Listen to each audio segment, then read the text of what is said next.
Hello and welcome back to my channel. It's been a while since I've made any sort of content. I'm going to try to start getting better about that. Nothing like the Batman to get me out of that sort of hiatus. I think it's no secret to anybody that knows me that I have a deep love for Batman that's been there pretty much since I was a kid. And that with my deep love for films, it just seemed like I really needed to kind of dive deeper into this trailer, kind of showcase things that I've seen, maybe you caught, maybe you didn't catch, and just my overall interpretation of the trailer and what I think Matt Reeves is going to be doing with this interpretation of this iconic character.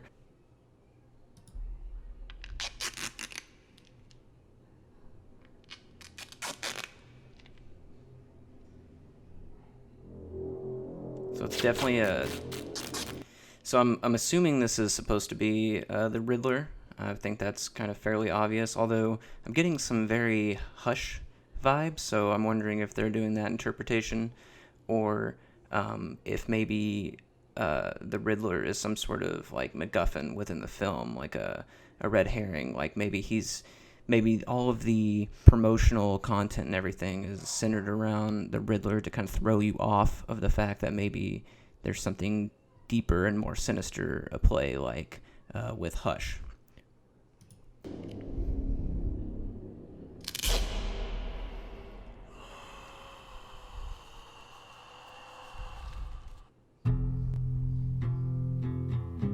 From your secret friend. Underneath the bridge. Who?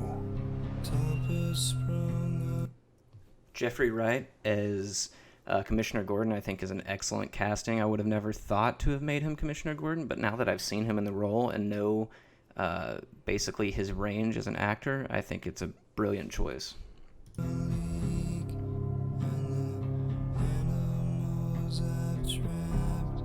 Having a clue.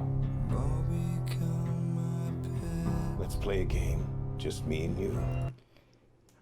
All right, and then the scene right before that where you see the card. Okay, so obviously we have a Riddler Clue, which I think is really, really cool that they're actually going the detective route. Like, I don't think we've really seen a full-on Batman film where it was actually about, solving a case. And, like, that is one of the most distinguishable parts between him and any other, quote-unquote superhero, is that he's a detective. He solves mysteries, and we've never really gotten that in a live-action interpretation before, so I'm really excited that they're finally going that route. And as you can see here, Maroni drug bust, so we already know that, I believe it's Falcone that's in the film. It may be Maroni, but we know that one of the crime lords is definitely going to be running a play, and I think that's how Oswald Cobblepot is going to be thrown into the mix within this film too. I don't think he's going to have a huge role, but I think he's going to have an integral role in the crime going on within the background of Gotham City in the film. And as you'll see in a minute, Colin Farrell as Oswald is unrecognizable. So let's keep going. Any of this mean anything to you? And I mean, I was really, really worried looking at the earlier footage of the Batsuit, but looking at it in this, the cowl looks a little weird.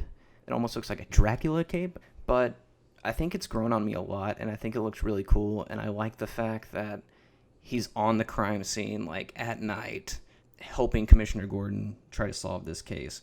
So we're getting just a different side of Batman that we really haven't seen before, and I think that's really cool.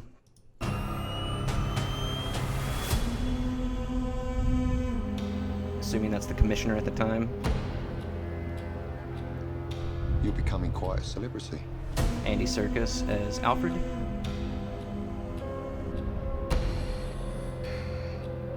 So we know. Why is he writing? So we know it's modern day because of the technology that we see, like the smartphones, and you'll see a smartphone later on of Batman being beating the crap out of somebody.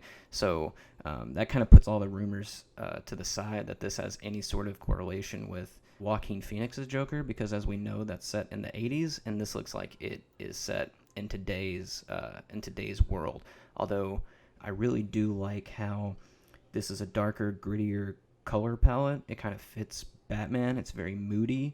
it has that more gothic architecture that's really been missing since Tim Burton's interpretation. But even Tim Burton's interpretation was more of like the fantastical gothic, where this seems way more grounded and realistic in its tone. And as much as I love the Nolan trilogy, that's set more like in a actual kind of real world setting where everything just was very normalized. I guess you could argue Batman Begins Gotham City is more of like a rugged gothic kind of interpretation, but it kind of loses that in The Dark Knight and The Dark Knight Rises. However, this seems way more accurate when it comes to the source material, and I really dig that.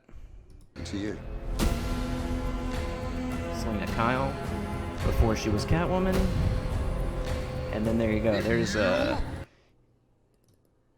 we want to scrub back, that is Colin Farrell as Oswald Copperpod, aka the Penguin. Almost unrecognizable. I think a lot of people even missed him in this trailer.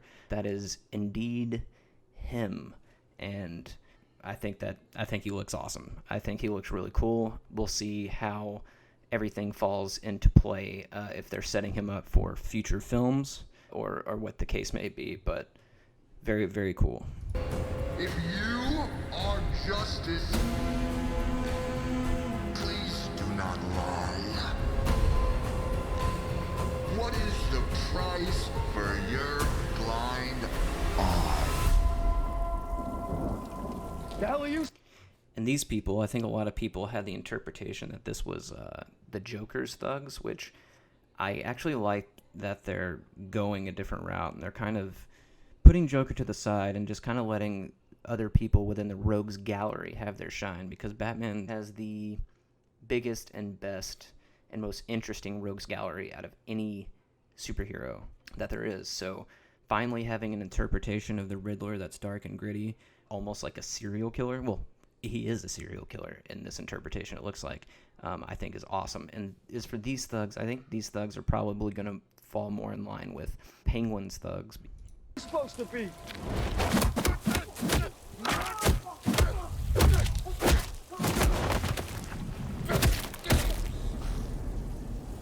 I'm vengeance. If that scene doesn't seal the deal for Robert Pattinson being a great casting, which I've always said, I know people talk about, oh, Twilight, Sparkle, blah, blah, blah, blah, but he's such a good actor. Like, if you've seen the other things he's in, like Good Times and The Lighthouse, like, he has such range, and he is such a phenomenal actor, and I think it was a great casting for a young Batman. You have to know that this takes place only within 18 months of him being Batman, so he is younger, he is angrier, he makes mistakes, this is a different interpretation. He's not well grounded yet, so seeing the anger like in these scenes, and I think it fits perfectly. And Paul Dano as the Riddler is just a phenomenal casting choice. The Batmobile was awesome. Whoa! This guy's crazy.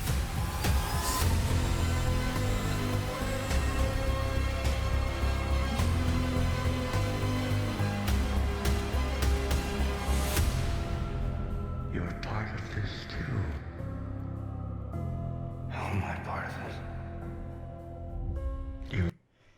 Sorry to pause it at the very end, but I think it's great that they're finally showcasing the fact that he has eyeliner on when he takes the mask off. I mean, we all know that it's always been there, but it's never really been shown before. And I really appreciate just the little, like, subtle things that they're adding to the film to make it feel more realized. And, I mean, I think it's awesome. We'll see.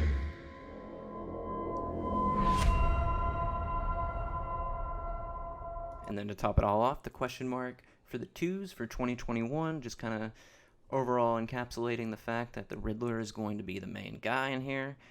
We'll see if that actually comes to fruition, or if maybe there's a more sinister plot at play. Like I said, I'm getting real Hush vibes for some reason within a lot of this, especially with how the Riddler is being shown. So we'll see. But overall, I think it looks awesome. I'm super excited. I cannot wait for this movie. My hype level went from slight to overwhelming. I should keep my hopes somewhat realistic because we never know. This movie may not be good, But from everything that I've seen so far, like within this trailer, and the fact that only 25% of this film has been shot, and they made this out of just 25% of the material, I couldn't be happier with what I've seen so far. So that's going to wrap it up. And let me know what you think down in the comments. If you like what you see, if you have any other interpretations within the actual trailer itself that maybe I missed or that you found interesting. And let's just have a discussion about this film that I think a lot of people are excited for. Batman is near and dear to a lot of people's hearts, and I don't really think we've had a good interpretation since Christopher Nolan's trilogy, which, albeit hasn't been that far removed, but this is a completely different interpretation, one that I think we haven't seen before, and I'm really excited about that. So thanks for tuning in, and have a great day.